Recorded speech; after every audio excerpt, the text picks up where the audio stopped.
நான் ஸ்ட்ரீட்டில் போகும்போது சின்ன சின்ன வியாபாரிகள் துணி விற்கிறத நான் நிறையா கவனிப்பேன்.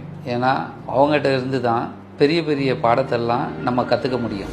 ஏன்னா அவங்க வெயில் அடித்தாலும் சரி, மழை பெஞ்சாலும் சரி, சின்ன சின்ன கட்டைப்பையில் நிறையா துணிகளை அடிக்கிட்டு சைக்கிள்லேயும் கூட போய் நிறையா வீடு வீடாக போய் விற்கிறத நம்ம பார்த்துருக்குறோம். அவங்கக்கிட்ட பெரிய பிராண்ட் இல்லை, டீம் இல்லை, இந்த மாதிரி சோசியல் மீடியா எதுவுமே இல்லை. அவங்ககிட்ட இருக்கிறது பூராமே தன்னம்பிக்கையும் விடாமுயற்சியும் உழைப்பும் தான் அவங்ககிட்ட இருக்குது. ஏன்னா அவங்க ஒவ்வொரு வீடாக போய் கதவை தட்டி வியாபாரம் பார்த்து ஒரு வாடிக்கையாளர் வாங்கலைன்னா கூட அடுத்தடுத்து அவங்க தொடர்ந்து முயற்சி செஞ்சு நம்பிக்கையோட தொழில் பண்ணுவாங்க. இதுக்கு மேலே ஒரு பிஸ்னஸ்மேனுக்கு என்ன பாடம் கற்றுக்க முடியும்?